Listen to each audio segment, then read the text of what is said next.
नमस्कार, capital TV Uttar Pradesh देख रहे हैं आप। मैं हूं राधिका राज। आज इस स्पेशल स्टोरी में बात होगी धर्मांतरण के घिनौने लेवल की। जब से यूपी की जमीन में हिंदुत्व को लेकर जोश भरा है, तब से तमाम कट्टरपंथी, तमाम जिहादी मानसिकता जमीन से कूद कूद कर बाहर आ रही है। चाहे वो अरशद मदनी जैसे मौलाना हो, चाहे वो तुष्टीकरण की राजनीति करने वाली पार्टी हो, या फिर विदेशों में बैठे औरंगजेब प्रेमी हो।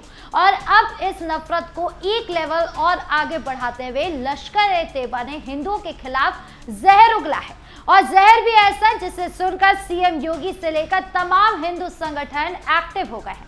तो क्या कुछ बोला है लश्कर-ए-तैयबा ने जिससे हिंदुओं में आक्रोश है, सब कुछ बताएंगे आपको विस्तार से।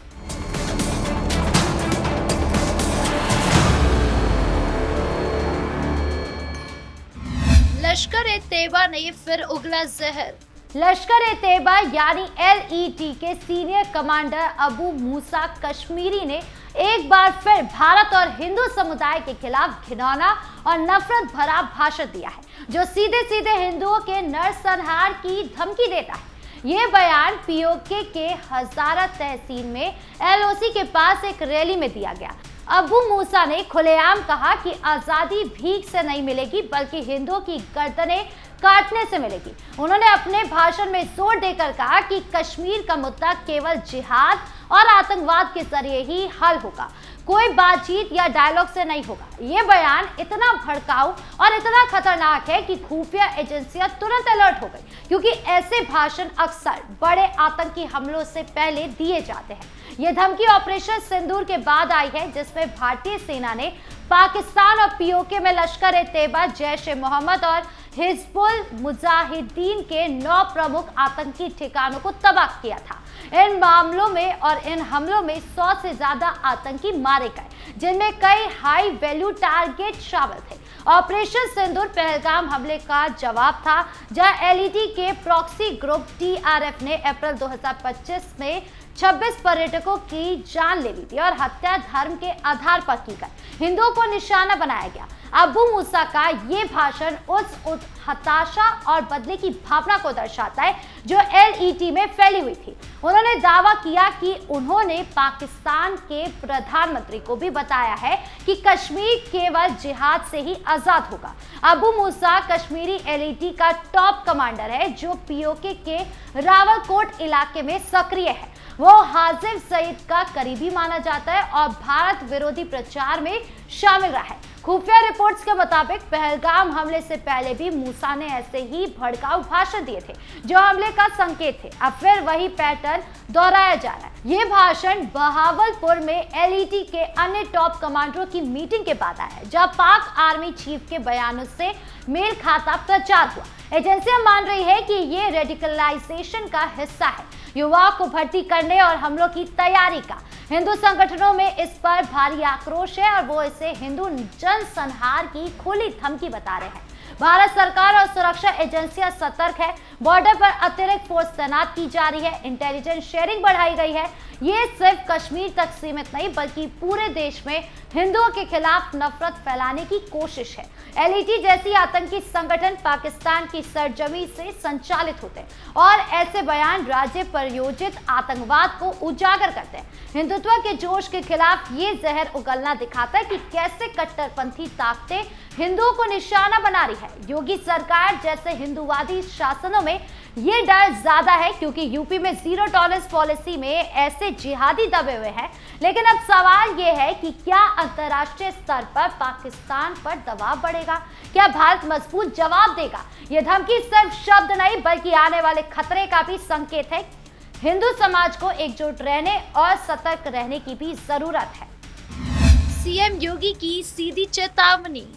अब बात करें सीएम योगी की, क्योंकि जब जब कट्टरपंथी ऐसे बयान देते हैं, तब तब सीएम योगी एक्टिव हो जाते हैं। उत्तर प्रदेश के मुख्यमंत्री योगी आदित्यनाथ ने अपराधियों, गुंडों और समाज विरोधियों को बार बार सख्त चेतावनी दी है, और उनका एक क्लासिक बयान है, अगर किसी गुंडे ने कुछ दुस्साहस किया तो अगले चौराहे पर यमराज उसका टिकट काटने के लिए जरूर बैठा होगा।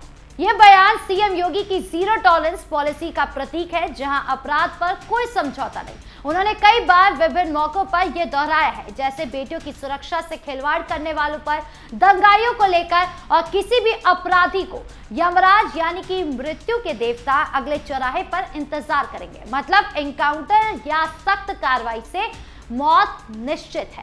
ये चेतावनी हाल के वर्षों में कई सभाओं, प्रेस कॉन्फ्रेंस और विधानसभा में सुनाई गई है। उदाहरण के लिए जब बेटियों की सुरक्षा का मुद्दा आता है, सीएम योगी कहते हैं कि बेटी से छेड़छाड़ करने वाले को अगले चौराहे पर यमराज टिकट काटने के लिए तैयार खड़ा है।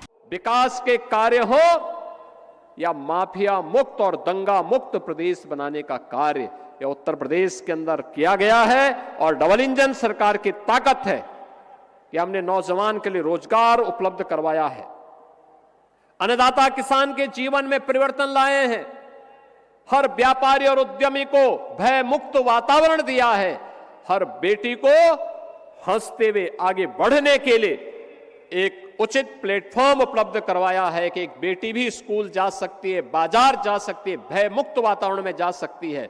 और अगर किसी गुंडे ने कुछ दुस्साहस किया तो उस गुंडे के लिए अगले चौराहे पर यमराज उसका टिकट काटने के लिए जरूर बैठा होगा। इसी तरह दंगाइयों या फिर गजवा ए हिंद जैसे सपने देखने वाले को जहन्नुम का टिकट देने की भी बात है। बलरामपुर, मुजफ्फरनगर, लखनऊ जैसी जगहों पर जनसभाओं में उन्होंने अपराधियों को सुधरने की नसीहत दी है। सुधर जाओ वरना यमराज के यहाँ जाने का रास्ता खुल जाएगा।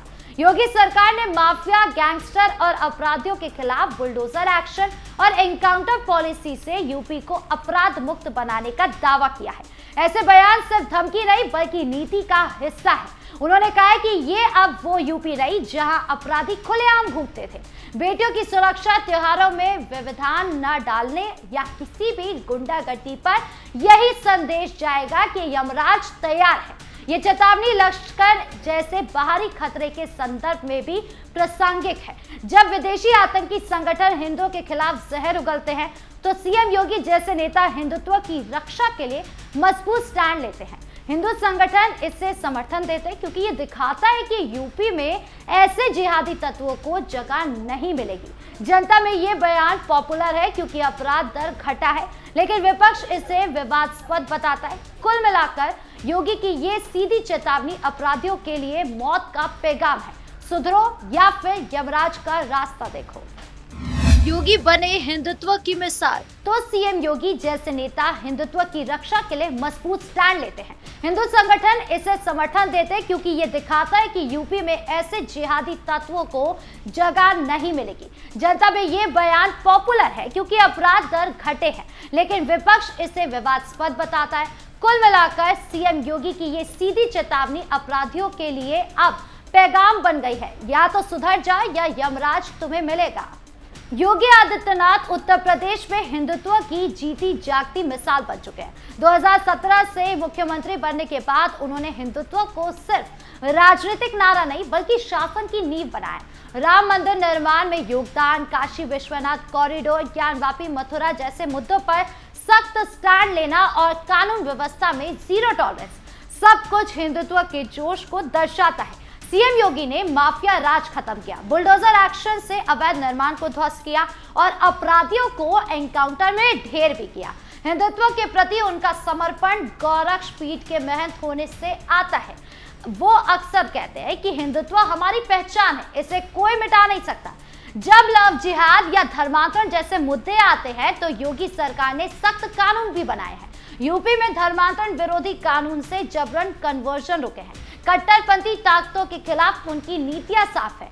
कोई भी हिंदुओं को निशाना बनाए तो कार्रवाई होगी। लश्कर ए तैयबा जैसी धमकियों के समय सीएम योगी हिंदुओं के लिए ढाल बन रहे हैं। उनके बयान जैसे गजवा ए हिंद का सपना देखने वालों का टिकट जहन्नुम का कटेगा सीधे ऐसे जिहादी खतरों को चुनौती देते हैं। हिंदू संगठन उन्हें हिंदुत्व के योद्धा तक कहते हैं। यूपी में हिंदू जागरण हुआ है, त्योहार बिना बाधा मनाए जा रहे हैं, सुरक्षा भी बढ़ी है। योगी मॉडल अब अन्य राज्यों के लिए उदाहरण बन गया है। विकास के साथ हिंदुत्व, 825 करोड़ की परियोजनाएं, गरीब कल्याण योजनाएं, लेकिन अपराध पर सख्ती भी। वो कहते हैं कि ये हिंदुओं का राज्य है जहां सुरक्षा सबके लिए जरूरी है। ऐसे में योगी हिंदुत्व की मिसाल बन रहे हैं, मजबूत, निर्भीक और जनता के साथ। आपकी इस पूरे मामले को लेकर क्या राय है, कमेंट बॉक्स में जरूर बताएं। धन्यवाद।